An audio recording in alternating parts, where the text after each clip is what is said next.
Добро вечер. Ова е новото издание на емисијата за македонските работи. Бидејќи јас бев отсутна, а повторно се враќам во емисијата како автор и водител, се определив вечерва да разговарам со еден млад представник на научната фела, особено историската, но и економската. Мој гостин вечерва е магистар Дамјан Божаровски. Дамјан, добро вечер. Добро вечер и ви благодарам на поканата. Јас би сакала да дадам еден вовет за тебе, бидејќи мене ми представува особено задоволство кога гледам млади луѓе. Целиот свој потенцијал го посветуваат на науката, особено на истражувањето, а ти си млад човек кој што си се определил да стекнеш знаење на филозофскиот факултет, на групата за историја, но исто така и на економскиот факултет, што представува особена значајност млади луѓе да прават еден вид симбиоза меѓу науките, толку потребно во истражувањето и во проучувањето на македонската историја, бидејќи јас, како постар истражувач, постојано упатувам на она што се вели, а што е со економијата. Денеска јас и ти ќе разговараме за економската историја, која што навистина е малку застапена и во истражувањето, но ако ги проследиме историографските дела, немаме многу такви трудови кои што би биле на некој начин компарација или симбиоза на двете науки или двете истражувања. Твојата особеност е што ти се нафати да го проучуваш проблемот за монетарната економија и тоа во периодот на османлиското владење на Македонија, а знаеме дека тоа е еден долг временски период. Што те потикна да се определиш за оваа тема? Значи, мене ме интересира османлиското владење на Балканот во Македонија воопшто. Меѓутоа ме поттикна тоа што прво тоа е многу блиску до сегашноста, значи до пред 100 години ние сме биле под власт на османлиите и се уште имаме некакви импликации од тоа владење, значи од таа власт, а економската историја е едно поле кое што е многу малку истражено кај нас, така што тоа ми беше еден предизвик, особено тие регионални разлики, значи Османлиската империја како империја си имала воспоставено, да речеме, пошто почнавме веќе за монетарната економија, си имала воспоставено еден монетарен систем на целата територија. Меѓутоа, таа има некои одредени разлики кои што се јавуваат. Например, првично би почнал од нејзината валута. Значи, валутата во Османлиската империја се состои од три главни парични единици, односно сребреното акче кое што е основата, понатаму златните султани и бакарните мангири.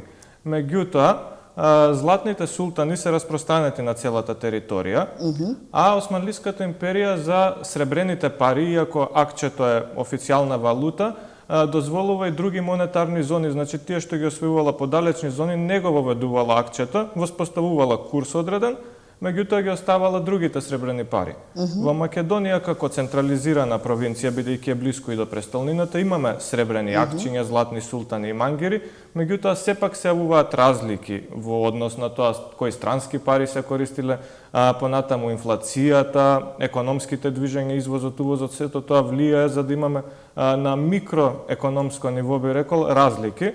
И тоа е тој интересен момент за да видиме како се развивала економијата токму на просторот на Османлиска Македонија. Да, јас во твојот труд забележав, ти правиш најпрвин еден осврт на она што е пред воспоставувањето на османлиската власт.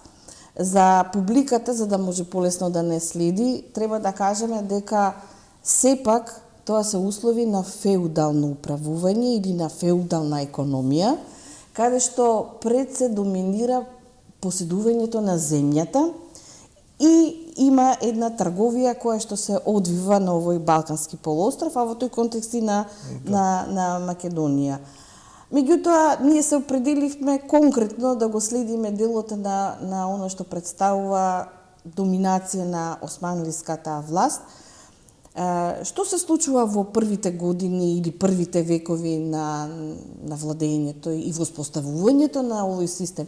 Бидејќи Османлиската држава е многу поцентрализирана држава во однос на феудалните држави во Западна Европа.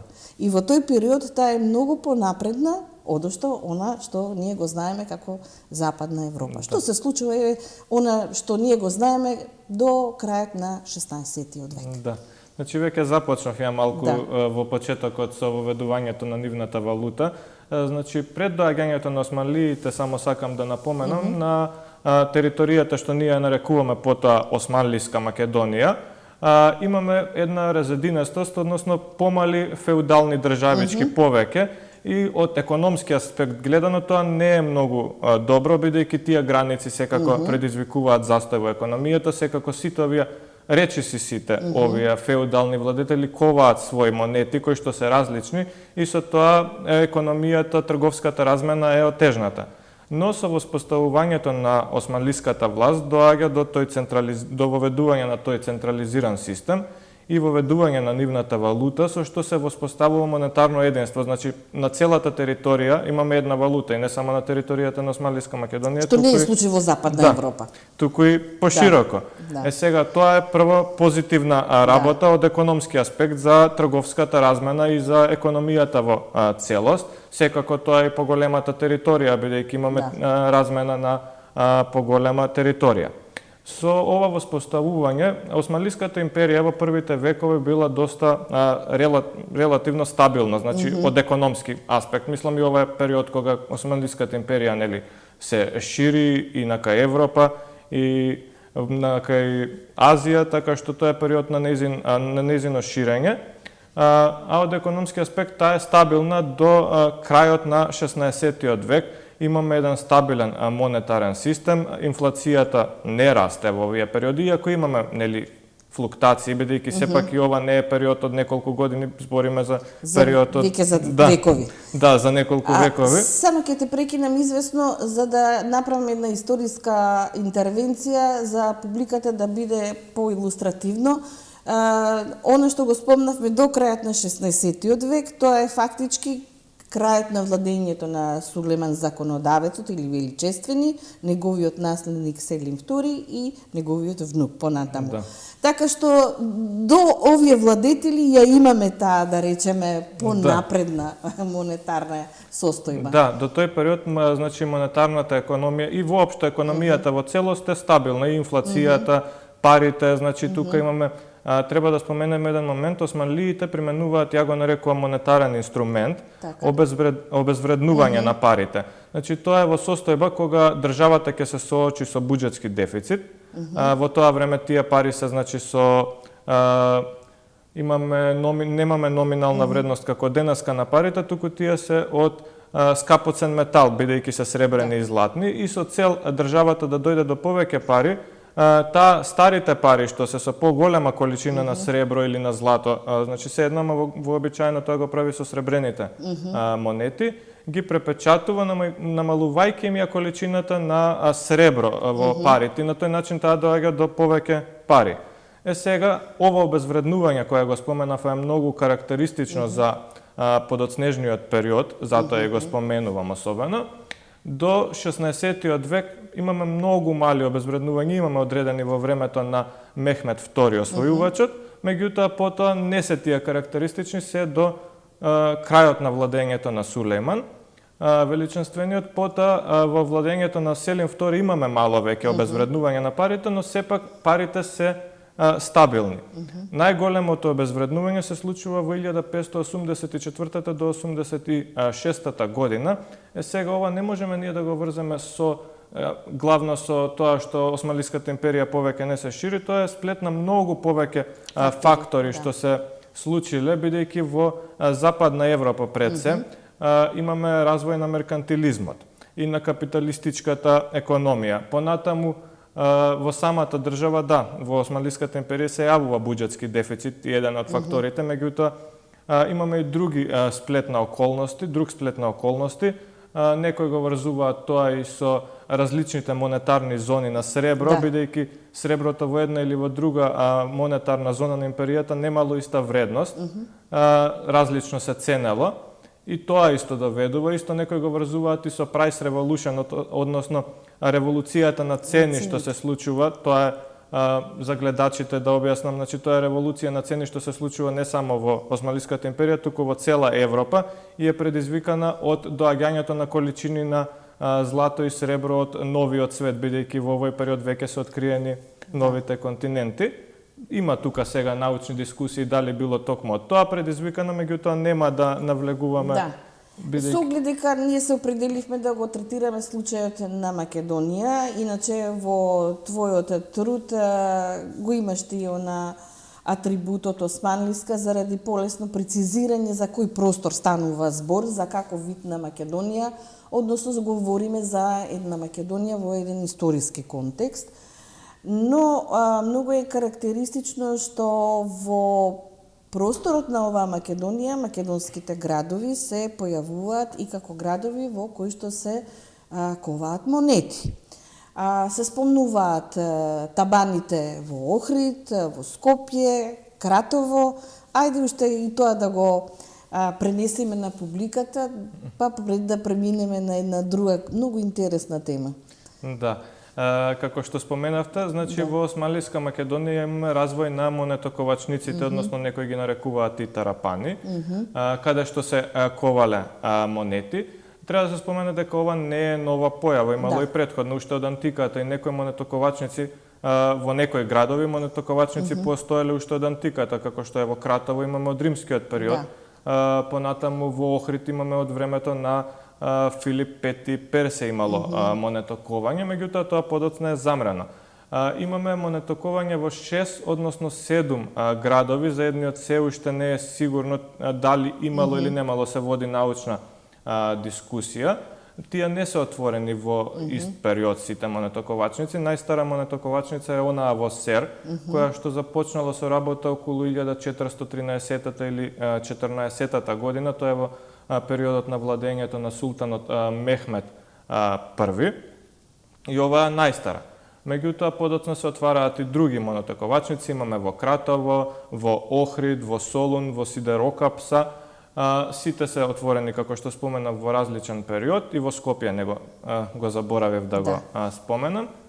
Меѓутоа, работеле до 1640 година, кога султанот Ибрахим први ги затворил сите монетоковачници, не само во Османлиска Македонија, туку и пошироко, тоа е како резултат на кризата која ќе говориме подоцна. Карактеристика е на поголемиот дел од монетоковачниците што се наоѓаат во близина на рударски басени. И треба да споменам дека во Кратово, според типот на монети кои што биле ковани, односно типот на акчи, се смета за најпродуктивна и исто како една од најголемите, ако не и најголема, бидејќи таму се наоѓаат рударски басени за злато, се наоѓа монетоковачницата во Сидерокапса. Значи таа била една од најпродуктивните не само во Османлиска Македонија, туку и многу пошироко. Во некои од овие монетоковачници покрај сребрени монети се коваат и златни монети, но и бакарни монети мангири. Оно што можев да забележам кога се следи оваа тема, има една карактеристика во Османлиската држава, банките се појавуваат нешто подоцна, но затоа се појавуваат некои други фактори, други субјекти кои што на некој начин прават субституција на таа дејност. И веќе ги читаме вакафите или наследните црковни даренија, верски задолжби, да. Тоа што е многу карактеристично за владењето на Османлиската држава. Имаме други институции. Мене ми беше многу интересно кога видов во тие списоците кои што се следи давањето на заеми или кредитирањето, има и доста жени како даваат.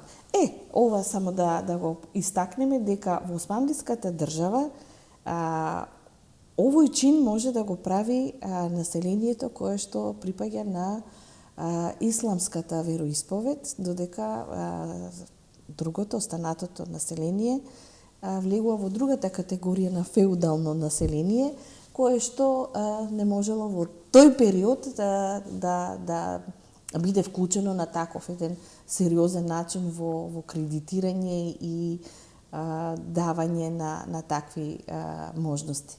Ајде и за таа тема, за вакафите и за како тие ја субституираа таа работа. Да, значи во Османлиската империја, иако владее шеријатот и според шеријатот е забрането давање на кредити со камата, сепак се наоѓале начини оваа забрана се избегне, исто како што и во Западна Европа во средниот век се наоѓале начини да се избегне оваа забрана. И интересно е што уште пред појавата на банките, бидејќи како што споменавте вие, банки се јавуваат многу подоцна во Османлиската империја, дури во 19-тиот век, се развиваат пред тоа едни финансиски институции и финансиски индивидуалци имаме, значи индивидуалци кои што давале кредити. Се развиваат овие финансиски институции, како што споменавте, тоа се вакафите, понатаму ги имаме сарафите. Сарафите, да. Значи сарафите се исто така еден вид финансиски институции, тоа се како денешните менувачници, тие вршеле менување на парите, ја испитувале чистотата на парите, дисконтот по кој што ќе се разменат парите, доколку си имаат излижено со текот на времето, бидејќи се работи за пари од благороден метал. И овие индивидуалци... И црквите, бидејќи тие фигурираат како значена феудална институција. Да, за црквите е интересно, само ќе се навратам малку подоцна. Значи сарафите се тие кои што со тек на време исто почнуваат да даваат, вакафите ги спомнуваме, за не се навраќам, само ќе кажам за вакафите дека тие били најголемите кредитни институции, значи имаме еден вакаф во Струмичката нахија кој што дава под заем над 100.000 акциња, а имал капиталот 1.000.000 акциња, што е огромна вредност. Понатаму ги споменавте црквите како еден вид кредитни институции. Црквите интересно што не се само кредитни институции, тие имале вишок на пари. Одредени цркви, не сите, кои што ги давале на заем со камата, тие се јавуваат и како депозитни институции. Многу е интересно затоа што не се јавуваат само како депозитни институции од христијанско население. Имаме случаи запишани во 19 век, иако е малку подоцна, меѓутоа сепак е интересен моментот каде што пишува еден свештеник дека во црквата и муслиманите носеле своји пари за да бидат оставени на чување како депозит. Тие се овие главни како правни лица, да ги наречам, што давале. Колку изнесувале процентите, например, на каматата? Имаме законски утврдена камата која што изнесувала 15% и овие финансиски институции, што се правни лица, како вакафите, досега во сите османлиски документи што сум гледал, ја почитувале каматата од 15% и не ја надминувале. Значи го почитувале законот. Меѓутоа имаме случаи во османлиските документи каде што оваа камата не била почитувана, имаме и по 20, по 30% наплатувана камата. Меѓутоа тоа се работи најчесто каде што се индивидуалците кои што давале кредити, значи тие били индивидуалци кои што не се занимавале само со давање на пари под заем, некои се занимавале, меѓутоа некои били и трговци занетчи кои што стекнале поголема количина на капитал, па дури имаме и една жена сретнав, тоа ми беше многу интересен податок, која што дава кредити и тоа дава поприлично голема сума на кредити, над 100.000 акциња имала дадено на заем пари, што е особено голема количина во тој период. А интересно е што е жена, Фатиме се викала, и тоа ми беше баш фасцинантен момент. Сега, овие индивидуалци се случува да имаме непочитување, имаме во турските документи, во судовите каде што се јавува тужби поради тоа.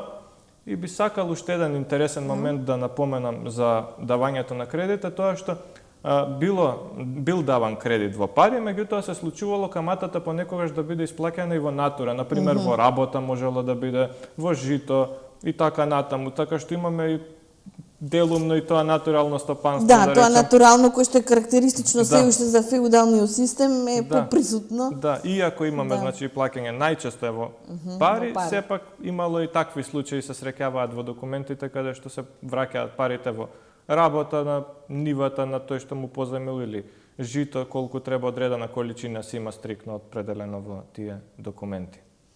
Само кратко да прашам, дали има влијание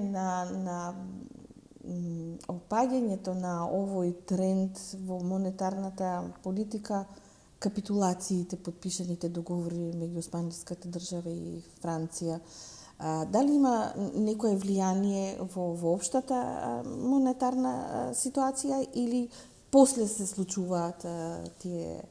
Па капитулациите си малце подоцна, Да. меѓутоа нели имаме Османлиската империја се склучувала и во првите векови од владењето, имаме со Венеција, со Дубровник, за слободна трговија. Тие во овие векови се уште не се одразуваат негативно, бидејќи немаме такво масовно производство од запад кое што ја ги преплавува европските пазари, тоа османлиските пазари, Подоцна ќе се случи тоа, кога ќе се развие веќе во тој период почнува постепено капитализмот да навлегува во Европа, да се развива и да се произведува многу помасовно од претходно, тогаш веќе се јавува одреден проблем, бидејќи во Османлиската империја ќе дојдат наеднаш голем број на продукти и со тоа се загрозува нели домашната економија. Ме интересира, бидејќи зборуваме за еден феудален систем и за една ваква состојба во монетарниот систем, каква е состојбата со населението? Дали се случува негово задолжување?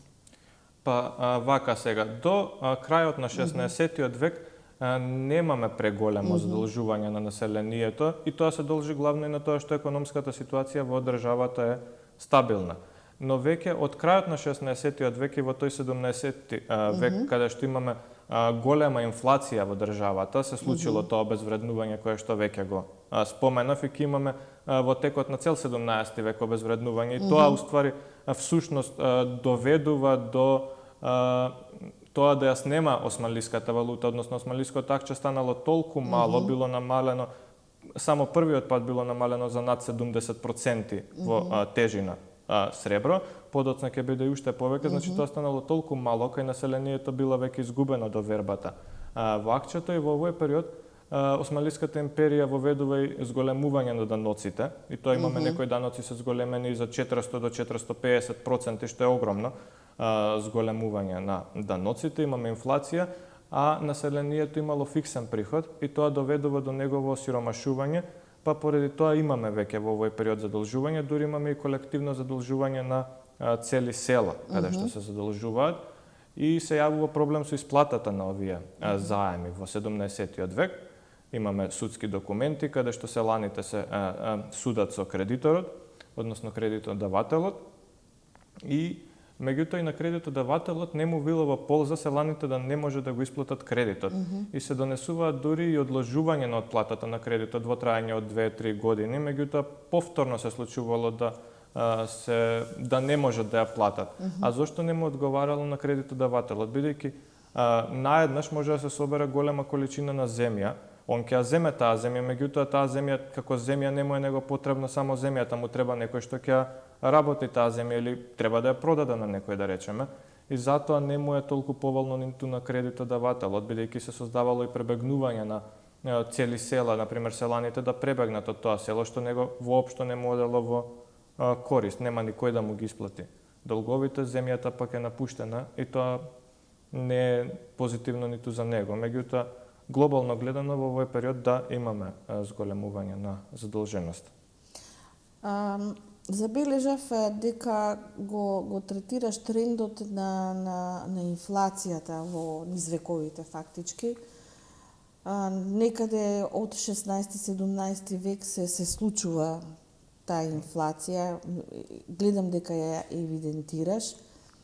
Има еден период кога доаѓа до едно известно стабилизирање, некаде од почетокот на 80-тиот век до 1788 година.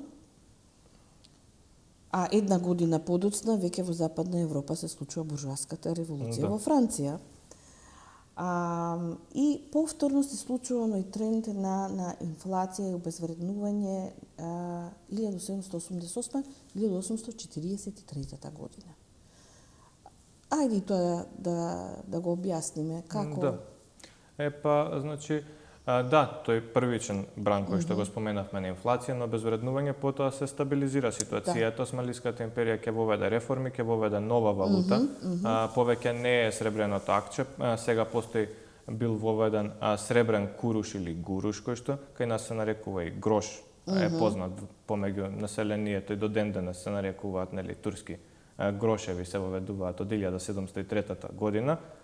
Тие се по примерот на западноевропски и централноевропски држави се воведува оваа сребрена нова валута. Акчето секако постои понатаму, меѓутоа таа е веќе многу мала и ситна валута која што, иако цените имаме и понатаму да се изразуваат вакчиња, слабо се користела. Значи, овој куруш, сребрен куруш бил главната валута која се користи понатаму. Имаме едно стабилизирање на ситуацијата како што споменавте, до 1788 година. Имаме одредени мали обезвреднување на курушот, бидејќи споменав, тоа е карактеристика на османлиската економија да ги обезвреднува повремено парите кога има потреба.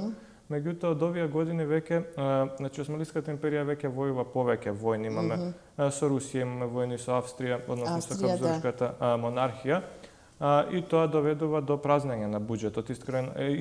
Исто така имаме и феудална анархија, нели, во овој период и во Османлиска Македонија се случува ова одметнување на некои бегови. Сето тоа доведува до буџетски дефицити кои што ќе доведат до повторно обезвреднување на курушот, и тоа обезвреднување станало толку големо што во периодот на владењето на султанот Махмуд II, кој што владее од 1808 до 1839 година, за 91% намалена количината на сребро во курушот. Значи, курушот станал повторно многу мала валута, иако и претходно имаме, нели, обезвреднување на курушот, во овој период е извршено најголемото.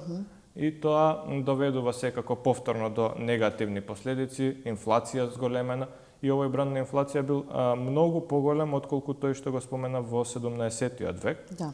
И со цел на излез на кризата во 1843-та, односно 44-та се случува повторно реформа во османлискиот монетарен систем.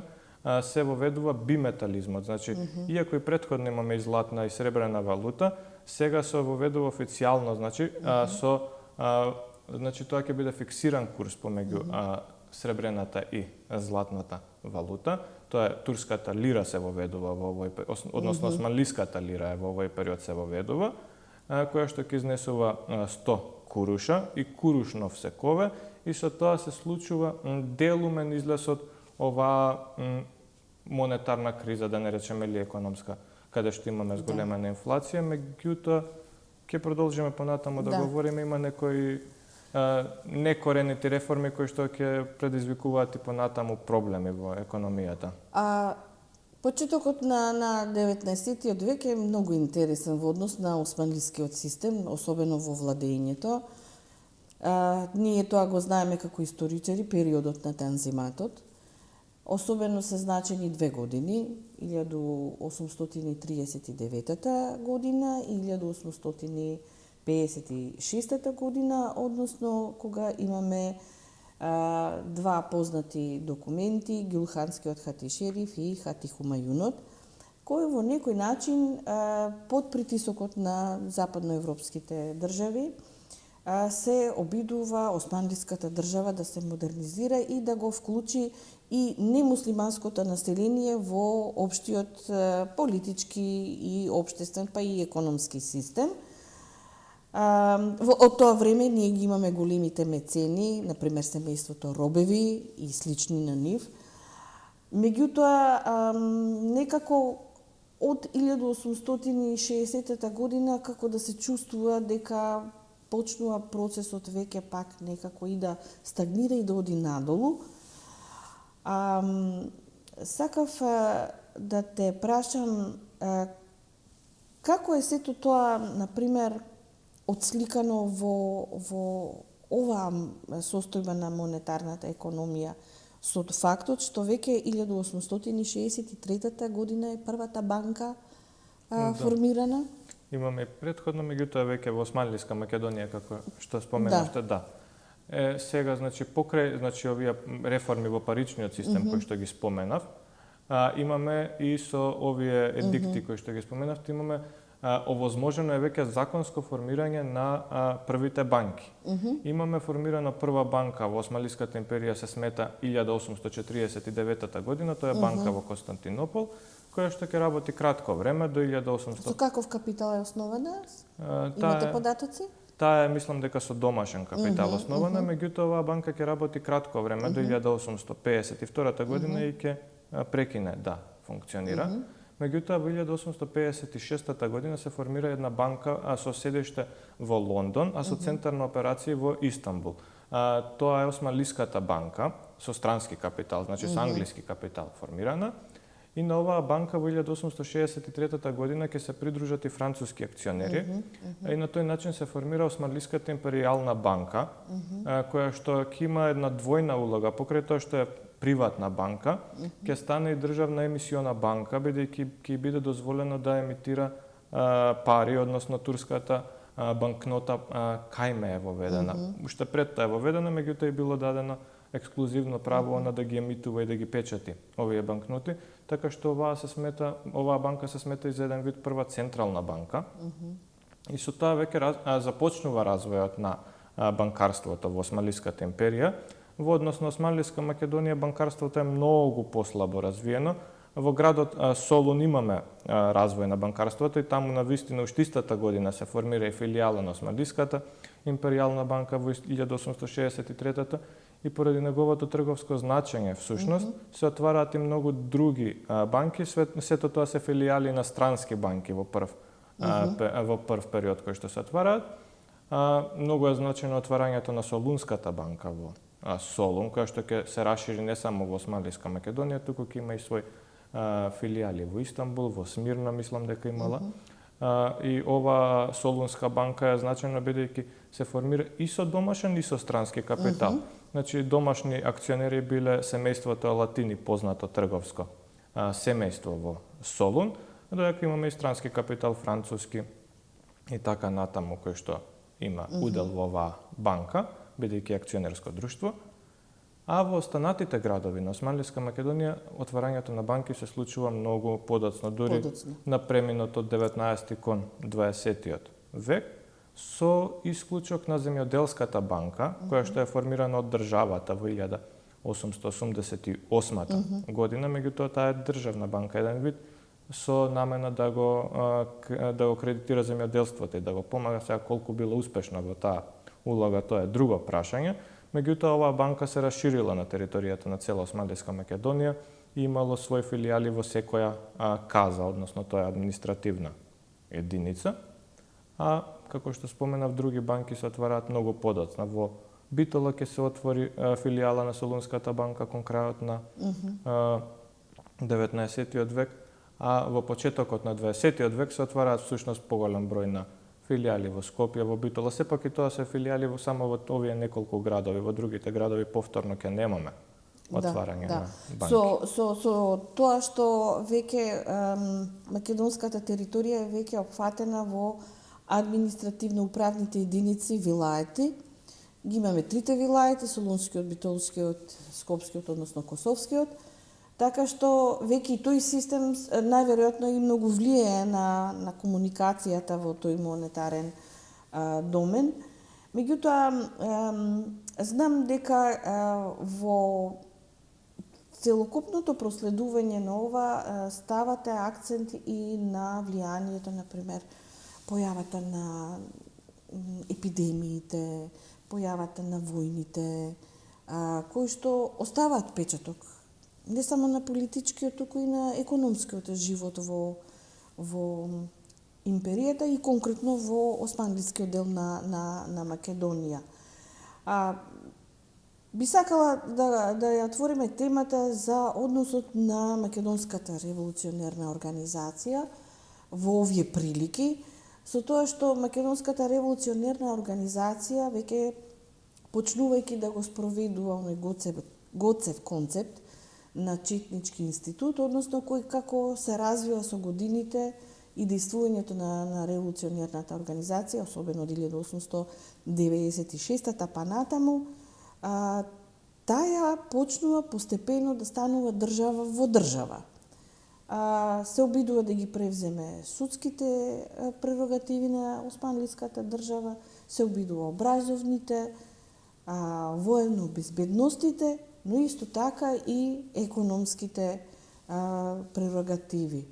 Каков е односот на Македонската револуционерна организација по однос на овие моменти? Значи вака, како што споменавте, Македонската револуционерна организација имала свој политики во однос на судските, во однос на други сегменти, меѓутоа има и во однос на економската состојба, односно таа водела своји економски политики.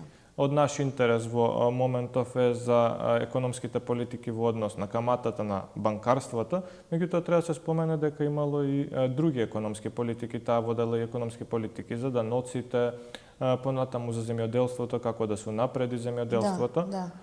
Во однос на каматите и банките, во овој период, крајот на 19 и почеток на 20 век, имаме задолжување огромно на населението, и тоа задолжување не е кај банките, бидејќи банките не давале на ситни занаетчи трговци кредити, тие давале на покрупните трговци, да речем, занаетчи и така натаму кредити. Така што ова ситно ситни земјоделци на селско население, кој што поседува мали имоти, не можело да се задолжува кај банките, и поради тоа било принудено да се задолжува кај лихварите. Меѓутоа, овие лихвари не ги почитувале законски пропишаните каматни стапки, кои што во овој период се 12% според законот е одредена каматата да биде. Меѓутоа, они знаеле да наплаќаат по 20, 30, па дури и 50% каматна стапка. Така што населението дополнително осиромашувало, се случувало да ја губи својата земја, да станува зависно чифлигарско население. Така што ова револуционерна организација ги увидела тие проблеми и се впушта со свој политики во однос на овие прашања. Таа првично почнала да формира еден вид спомагателни каси. Овие каси биле наменети се со цел на земјоделското население во селата да му се овозможи да купат доколку е потребно некаков добиток за орање на нивата, некаков алат или семе и слично, и се финансирале всушност и од самото население. Дури во Штипско Мише Развигоров формира така наречена селска земјоделска банка, иако и ова повторно селска земјоделска банка е еден вид помагателна каса, во која што самите селани внесувале, например, од 2 шинника жито продадени, ќе ја внесат количината на пари во нејзет, тие не добивале камата за тоа или слично, меѓутоа во периоди на потреба добивале заем, кој што требале да го вратат, меѓутоа не со камата, и на тој начин им се олеснувало работењето на нивата и слично. Исто така, ова револуционерна организација се вклучува и во намалување на каматните стапки. Таа не е легална организација, значи е надвор од законот и нема легални методи да действува за намалување на каматните стапки, меѓутоа имала свој чети кои што биле распространети, и на тој начин она воведува според нејзе одредени каматни стапки кои што смета дека се правилни, а над тоа го смета за недозволиво, и со своите чети вршела притисок врз овие лихвари да се намали каматната стапка, па дури изрекувала и смртни казни доколку имаме непочитување на незините правила за прекумерна каматна стапка. Да, сега ме подсетивте кога спомнавте за Мише Развигоров. Во Битолскиот револуционерен округ војводата Никола Петров Русински, за да ја оцени економската состојба на реонот во кој што тој има за задача да ја распространува револуционерната идеја, имал свој начин на работа. Секогаш од селаните правел на некој начин попис и статистички податоци внесувал, кој село располага со добиток, со земја, колку се добива од добитокот, ако е од ситниот волна, колку може да се издвои од кожите, што може да оди на пазарот, што ќе се внесе во револуционерната каса, бидејќи фактички овој момент сега што го зборуваме е моментот кога самата револуционерна организација настојува да создаде своја економска база за да не зависи од надворешниот фактор, односно од парите кои што би биле од надворешен фактор, освен она што го знаеме како добиената сума од грабнувањето на Мистон, иако Гоце Делчев спомнува дека повеќето од тие пари отишле на борбите со врховистите. Меѓутоа, тие статистички податоци ги прават војводите, не е само во Битолскиот револуционерен округ, дури и во Серскиот, Јане Санденски истото го прави. Па дури има ситуации кога на едни селани им се советува за да се принуди бегот кој што е поселува војната, или да не работат земјата, или да се преселат од едно село во друго село, за да на некој начин се воспостават некои нормални, да речеме, економски односи. Но она што мене ми остава впечаток, може би и ти во ова проучување си забележал, недостасува капиталот кој што произлегува од македонската народна средина, кој би бил внесен во револуционерната организација. Ние веќе имаме класа на капиталисти, бидејќи веќе од Танзиматот па натаму, османлиската држава се обидува да чекори по капиталистичките патеки, иако таа е теократска и феудална држава до крајот. Меѓутоа, ние немаме буржуазија која што својот капитал би го дала за развој на револуционерната организација. Дали сретнавте во документите, например, ситуација кога некој домашен, да речеме капиталист или новосоздаден капиталист, да внесува сума во револуционерната организација? Повеќето се со капиталите блиску до екзархиската економска практика и цариградската патриаршија незината практика. Па кај нас е многу помала таа буржуазија македонска. Имаме ние, значи, банкари се среќаваат, например, 1885 година еден руски конзул прави статистика на банкари во Битола конкретно. Меѓутоа, доколку ја гледаме и таа статистика, повторно ќе видиме дека најголемиот дел од овие банкари, односно и најголемиот имал над 3 милиони денешни британски фунти, значи тоа е огромна сума на капитал која давал на заем, е влав, значи повторно тој не е, претежно имаме евреи, власи, македонско население немаме многу, така што и они што ги спомнавме како мецени кои што се јавуваат семејства во просторот на Османлиска Македонија, за жал веќе заради она што представува голема источна криза 1874, 81, ги земам крајните граници, веќе тие нанесуваат сериозен удар на она што ние би сакале да имаме една македонска граѓанска класа која што би инвестирала во една револуционерна организација, бидејќи ние го немаме примерот, например, на Италија и на други револуционерни движења. Например, и бугарското ги добива средствата од она што представува диаспора во Романија. Првин во Србија, па во Романија, па потоа и тие на некој начин и други спонзорства имаат, меѓутоа сепак таа класа е поразвиена и помокина.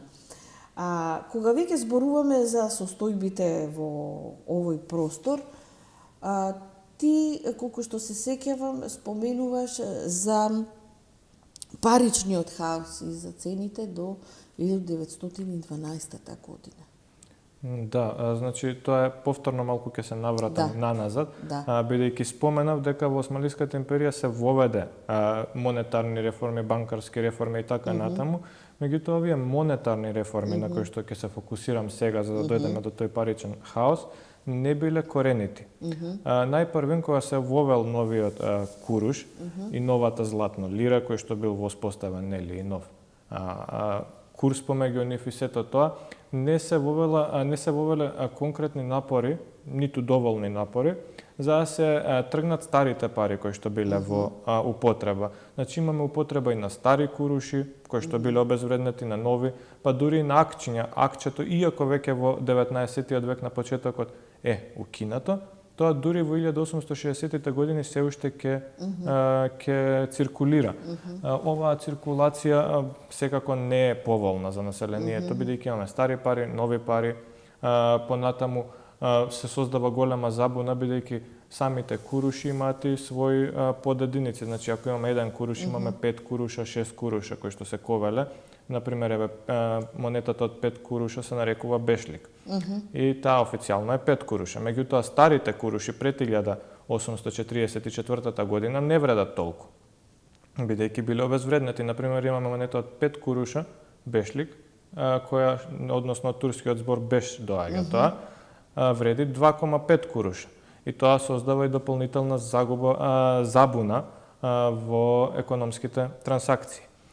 Понатаму, во 1880 година, Османлиската империја повторно доаѓа до уште една реформа, а тоа е воведување на златниот стандард. Меѓутоа, иако се воведува овој златен стандард, повторно курушот продолжил да циркулира, па се јавува дури и двоен курс на парите во овој период, односно едниот е владин курс кој што они го задржале, иако сребрената монета повеќе не треба да циркулира, таа продолжува да циркулира, бидејќи немало доволно златни монети во оптек, а истовремено, па да кажам, бакарните пари не требале воопшто да циркулират, меѓутоа и тие продолжуваат да циркулираат во оптек и се издавале одредени мали количини кои што требале да служат само за подкусурување, не за нешто повеќе. На овој начин се создава еден хаос. Се јавува и голема недоверба кај некој дел од населението, дури имаме странци кои што викаат дека целиот паричен систем во Османлиската империја е многу хаотичен и нестабилен поради овие ценовни разлики. Имаме помалку пари во оптек, ситни пари, кои што требале да служат за враќање кусур за секојдневните трансакции, така што се јавува едно црковно монетоковање кое што е многу интересно во овој период, иако имаме и претходно. И тоа не е само во Османлиска Македонија карактеристично, имаме и во Грција, односно на територијата на Грција, понатаму на територијата на Бугарија. Конкретно во Османлиска Македонија имаме примери од црквите од Битола, Света Димитрија и Света Богородица, мислам дека беше другата, каде што издавале своји печатени банкноти.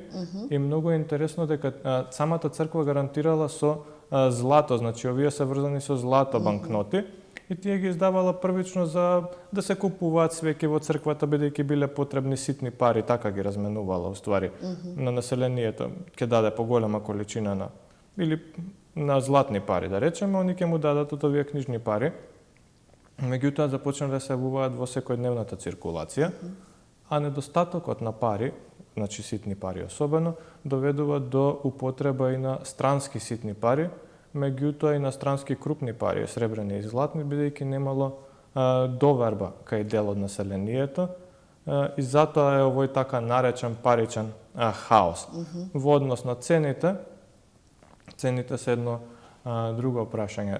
Па може за цените, јас забележав дека ти ги спомнуваш движењето на цените околу житото, восокот. Мислам дека имаш уште некои продукти. Може да го спомнеме тоа. Интересно е прашањето. Па, значи, имаме кон крајот на 19-тиот, односно втората половина на 19-тиот и почетокот на 20-тиот век, неколку крупни настани кои што го одредуваат движењето на цените. Првично од 1873 година во светот започнува една светска економска криза, која што се нарекува голема депресија, подоцна наречена долга депресија, бидејќи со одредени осцилации траела околу 20 на години. Оваа долга депресија всушност предизвикува огромен пат на цените, бидејќи економска криза. Меѓутоа, карактеристично за во Македонија е тоа што во одредени години имаме суши. Сега овие суши доведуваат па до порас на некој цени како што е житото, бидејќи тоа е основен продукт и се создава глад. Тоа е многу интересно, дури една од причините веројатно за источната криза која што започнува со востанието во Босна и Херцеговина е токму оваа суша што настанува на Балканот, а истовремено имаме и светска економска криза, така што во овој период имаме главно се падови на цените, меѓутоа имаме и сложена ситуација каде што во одредени години имаме пораст на цените на овие некои основни продукти, се до 90-тите години до 19-тиот век кога се стабилизираат цените, и меѓутоа тоа сепак ќе биде за краток период, бидејќи во 1903 година избувнува Илинденското востание. Како што знаеме, последиците од задушувањето на востанието биле големи, што повторно доведува до огромен пораст на цените, бидејќи имаме уништување на посевите, на житото, секако на покукнината, така што имаме огромен пораст на цените во Османлиска Македонија.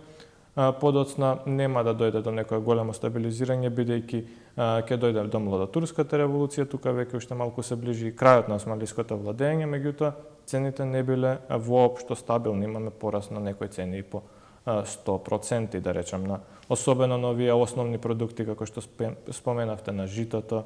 Восокот го даваме како пример, бидејќи восокот е многу значаен во овој период за осветлување, особено. Меѓутоа, сите овие продукти имаат огромен тренд на пораст. Интересно е, ајде да ги спомнеме инвестициите. Кој инвестира во османлиската држава, например, од кога ќе се формираат банките?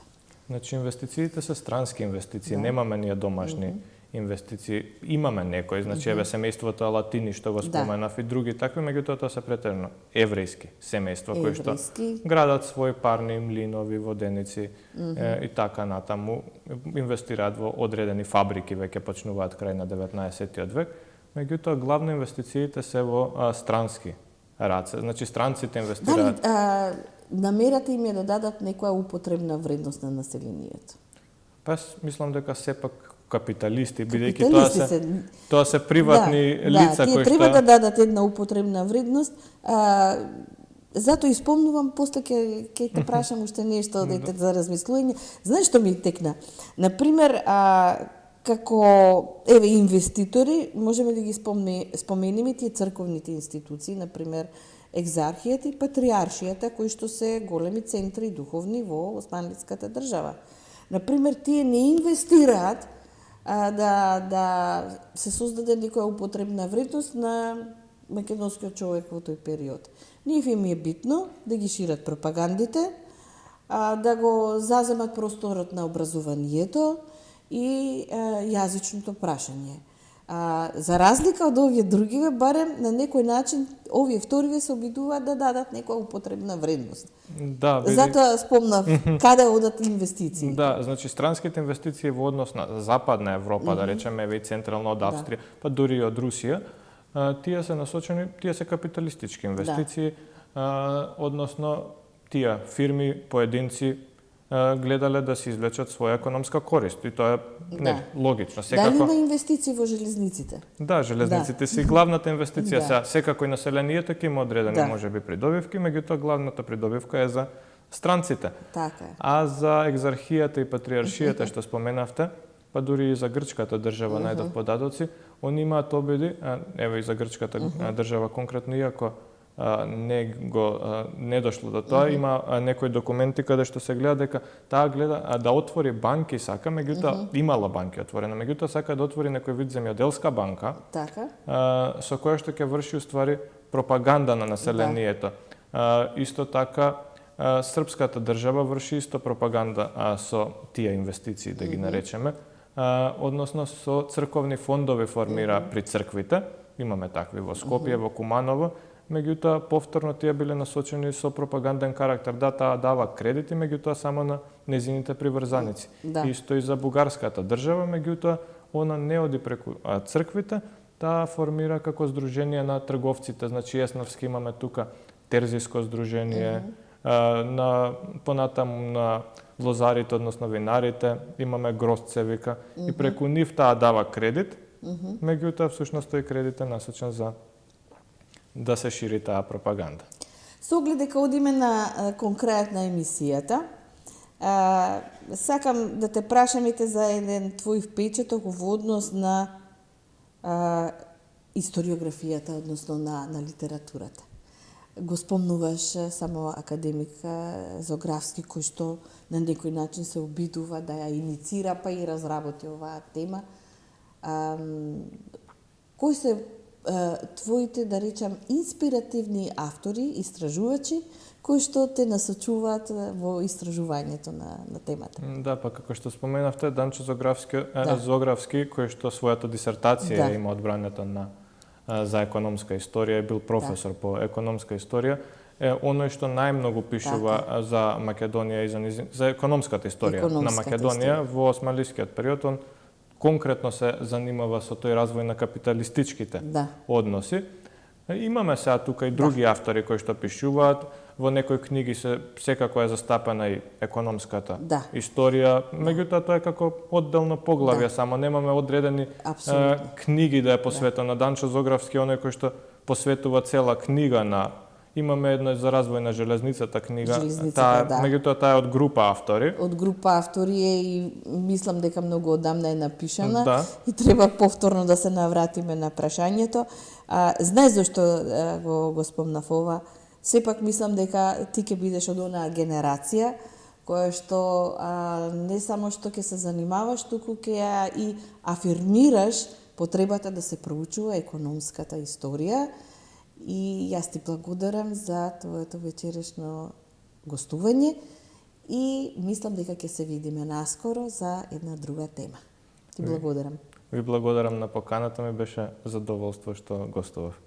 Драги гледачи, овде завршува денешното издание на емисијата за македонските работи. До следната емисија, секое добро.